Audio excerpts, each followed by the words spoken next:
Okay, well, welcome everybody to another podcast from Odell Technology. Today, we're honoured to be joined by David Lawson, the Director of Medical Technology for NHS Policy and Performance from the Department of Health, I think, a joint office. Is that right, David? So the NHS Policy and Performance is a group within the Department of Health. Okay, so it's a joint office or it's one office? It's a policy group within the Department of Health and Social Care. Okay, so David, can you tell us a bit about yourself, if you wouldn't mind?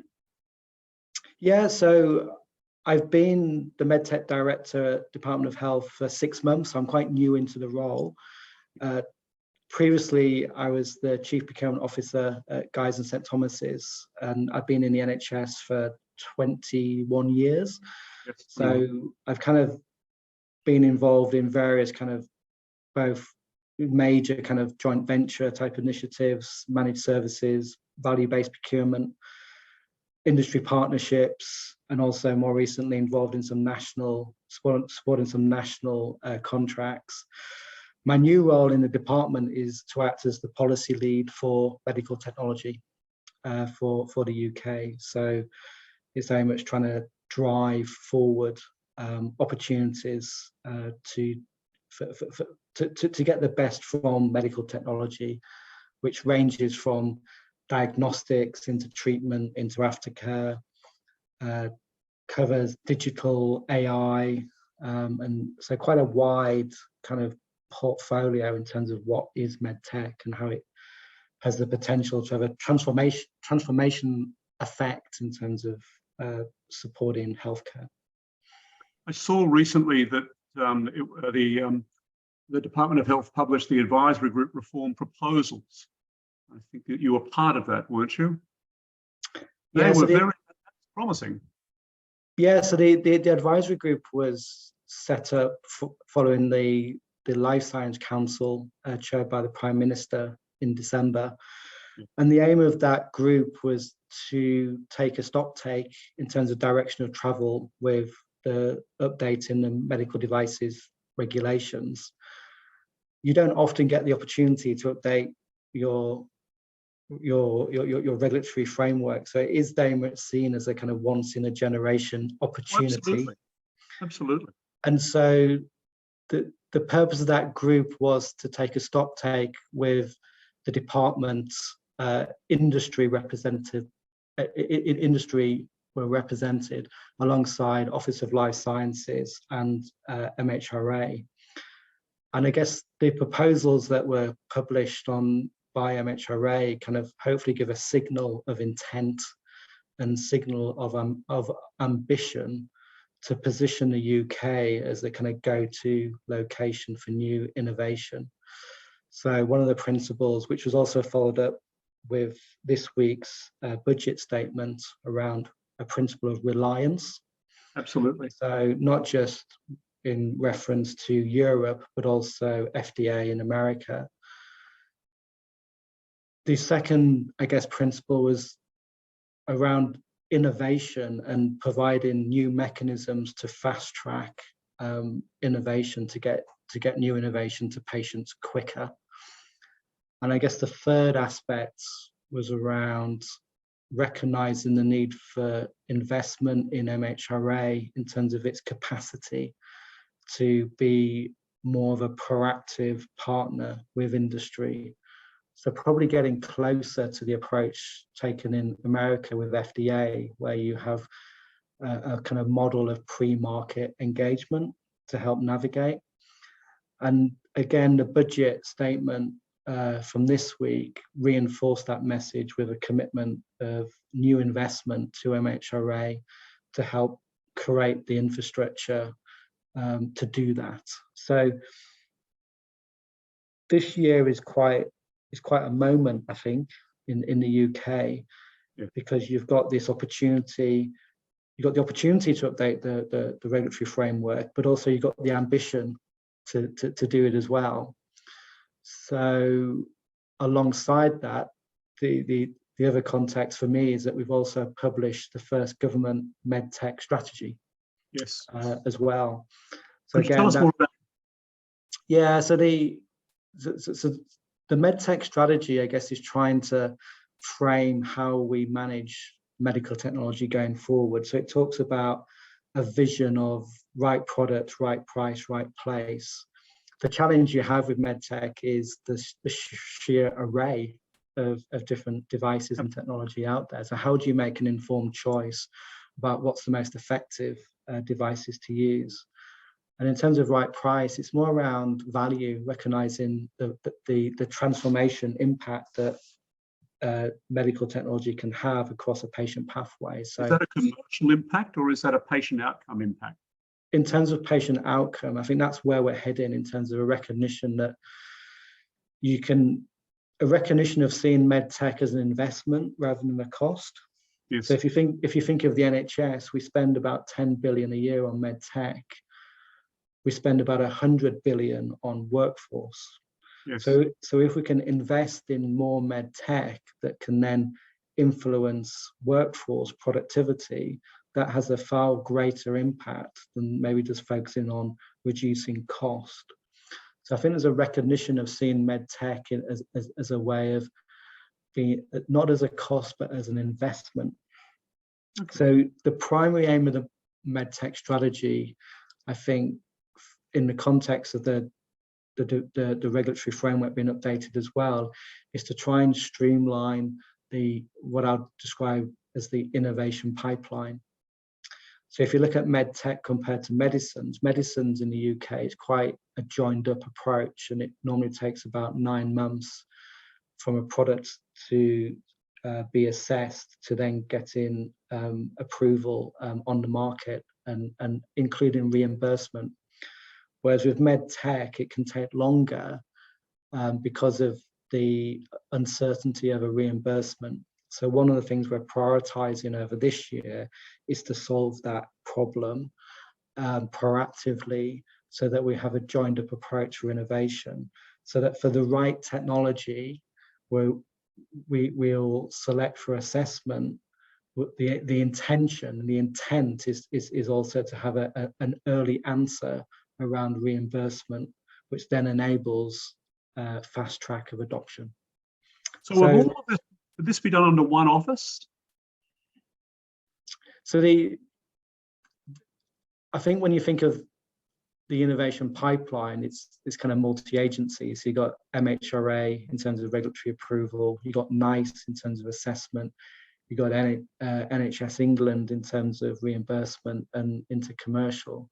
So the intention is to have a joined up approach across those different agencies. So with medicines, that's how it works. Yes, absolutely. What we intend to do is to apply the same logic into medtech. So in terms of priorities for me this year, part of it is to help support the journey that the country is on in terms of updating the regulatory framework, and I guess realizing that ambition, but also a massive opportunity to position the UK in a sense of a competitive advantage, really. But alongside that, to also streamline our innovation pipeline. So for the right technology, we can provide the right support up front, and then also early decision making to enable adoption at scale. So when I present at different webinars and events, my first slide is titled "Now or Never." Yes. Because it feels like this year in particular for the UK is a moment, is an opportunity. An important time. Yeah. So and I guess politically, I think there is a genuine interest in technology. It's seen as certainly a priority area for at a ministerial level. So we've got a level of political momentum, and I guess that was reflected also in the budget, where medical devices was referenced in the budget. Nice. Exactly, and you've got the Life Science Vision, you got the Life Science Council where the Prime Minister is chairing. Yes. So we have a political will. We have the opportunity with the regulatory framework being updated. We have a new government strategy on medtech. So yeah, so now or never feels like the right kind of framing in terms of where we are right now. it is a great opportunity in light of what's happening in Europe too, I think. And, yes, I mean, it's interesting. I mean, we have kind of contact with colleagues from other European countries, and what they look at, their reflection on the UK is that they see a level of urgency in terms of, there's huge challenges in all healthcare systems, and the NHS and the challenges the NHS have are not necessarily unique to the NHS. There's similar challenges elsewhere. But I think what they reflect is that there's a level of urgency where there's a recognition that, we need to sort things out, we need to fix problems and so forth. Whereas I think the sense in other countries is that this area isn't necessarily getting the same airtime and therefore attention to address issues. Clearly, the implementation of MDR has been problematic. And I think the sense we get from industry is that in some cases that's undermined the credibility of Europe as a kind of go-to location.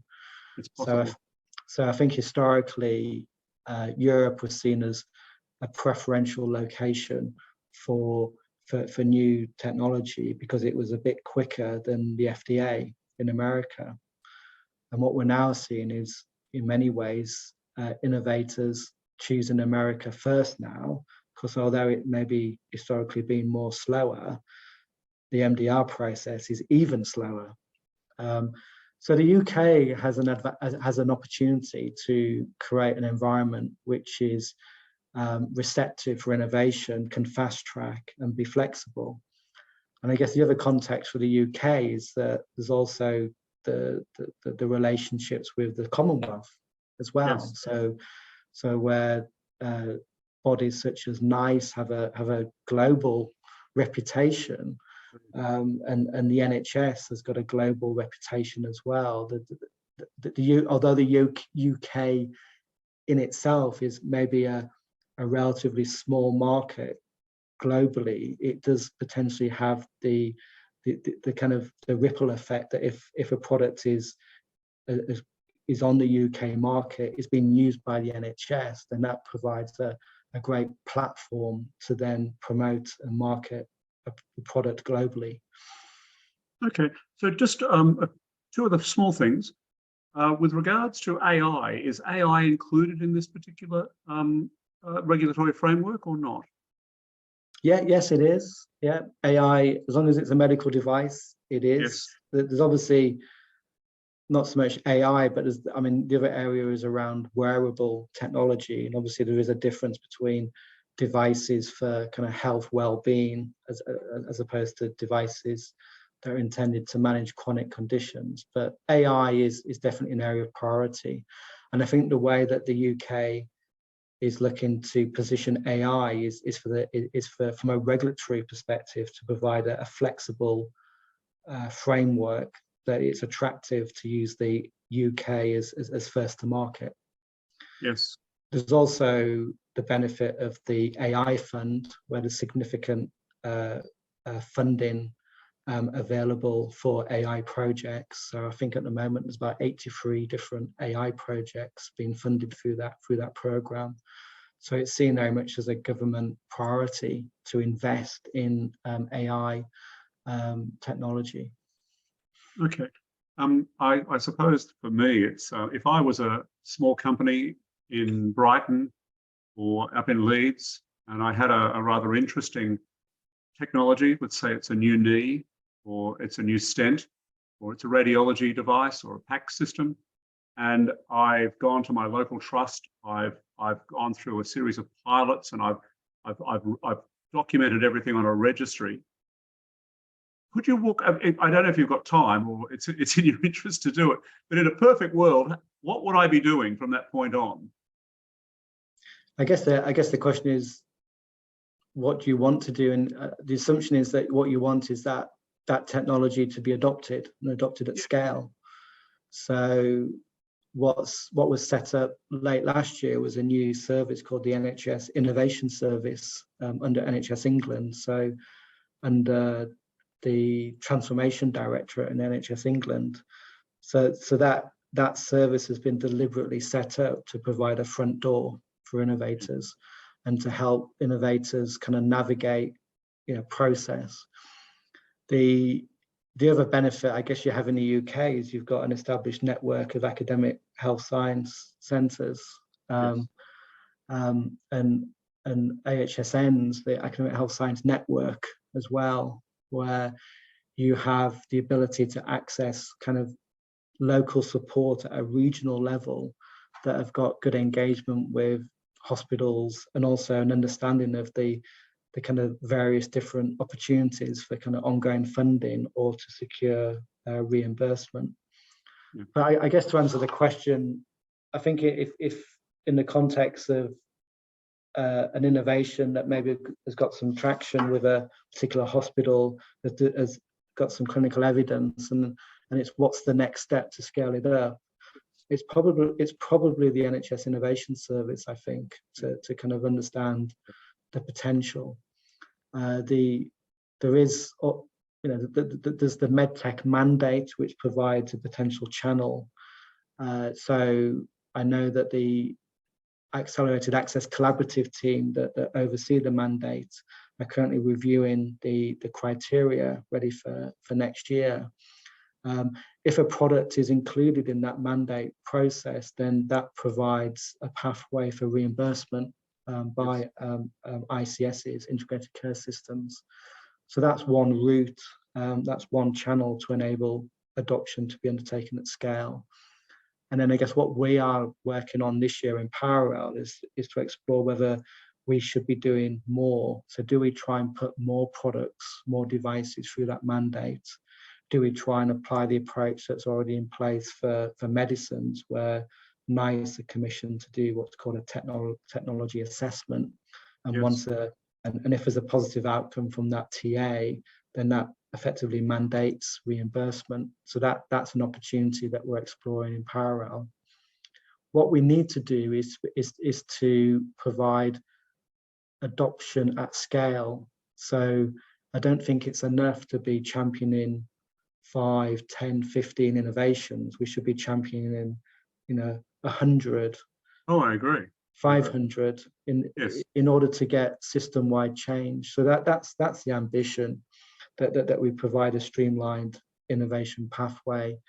Now, not everything would get supported, so there's still a need for prioritization, but at least it provides a level of scale to do not just a few, but multiple kind of interventions. When you look at devices, will you be looking at the NHS long-term plan or the next 5-year plan at all? So the priorities, oncology? Yeah, absolutely. I mean, there's a whole question. The challenge with medical technology is that everything's an innovation. Yes. And every new product is a new innovative product. So there has to be inevitably a level of prioritization to prioritize investment in those technologies that best meet the needs of the NHS, which is reflected in the long-term plan. Obviously, you've got immediate pressures currently around elective recovery, kind of recovery backlog, trying to keep patients out of hospital. So that's through better diagnostics, earlier diagnostics, better triaging. If they're in hospital, trying to get them out of the hospital quicker. So that's where you're looking at AI technology to manage pathways, proactively looking at robotics as well, reducing length of stay. I heard it said recently by the head of an ICS, who will remain nameless, that we don't necessarily need more doctors and nurses, we need better technology. And I think that there's something behind that. Yeah, I mean, technology is a massive enabler. So you can see there's lots of examples of huge inefficiency because you've got a workforce that hasn't got the right tools to be able to operate as efficiently as it could.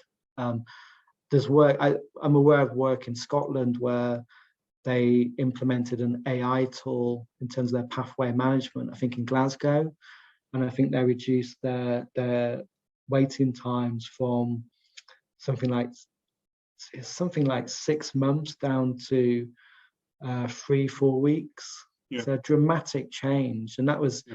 they didn't employ any more people, No. but they had an AI tool that was able to kind of manage the different patient pathways more efficiently. Provider. Yes, I know it. Oh, fantastic. I don't want to take up any more of your time. It's a late Friday afternoon. You've been very kind to me. Thank you for this. That's all right. That's good. Thanks for the opportunity. And I wish you good health and a lovely weekend. Thank you. All right. Take care. Take care. Bye-bye. Bye now. Bye.